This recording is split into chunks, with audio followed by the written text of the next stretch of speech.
మల్కాజ్గిరి మలయాళ స్వామి 108వ జయంతి సందర్భంగా మల్కాజ్గిరిలోని కన్యక పరమేశ్వర దేవాలయంలో ఘనంగా ప్రత్యేక పూజలు నిర్వహించారు.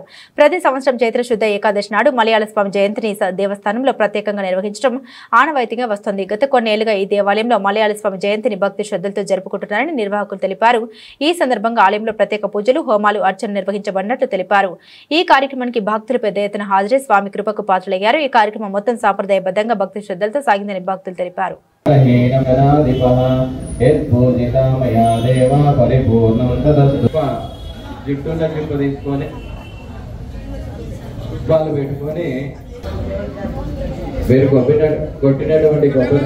సద్గురు మహర్షి మలయాళ స్వామి వారి యొక్క ఆరాధనా కార్యక్రమాన్ని మనం పురస్కరించుకొని బ్రహ్మీభూత పూజ్యపాద శ్రీ నిత్యశుద్ధానంద స్వామి వారు ఈ ఆరాధనా కార్యక్రమాన్ని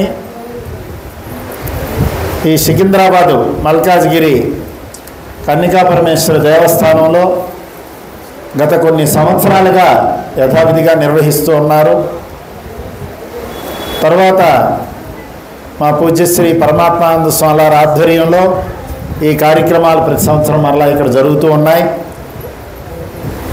స్వామివారిలో విశేషం ఏమిటంటే కారణ జన్మలు అని మనం చెప్పుకోవడానికి ఒక ముఖ్యమైనటువంటి నిదర్శనం ఏమిటి అంటే సద్గురు మహర్షి మలయాళ స్వామి వారు చైత్ర శుద్ధ ఏకాదశి రోజు జన్మించారు. ఎప్పుడండి?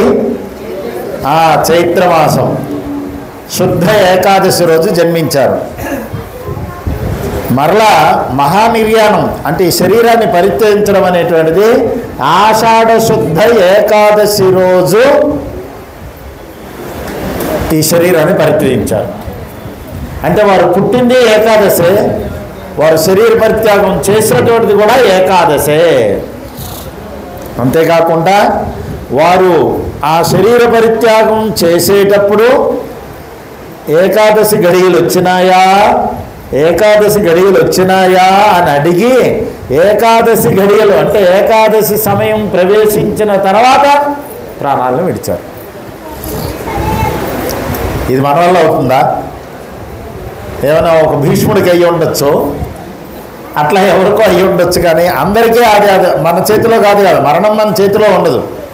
అది కొంతమంది కారణ జన్ములకు మాత్రమే ఆ విధమైనటువంటి పరిస్థితి ఉండటానికి ఆస్కారం ఉంటుంది. అందువలన చైత్రశుద్ధ ఏకాదశిని మనం మలయాళ స్వామి వారి జయంతి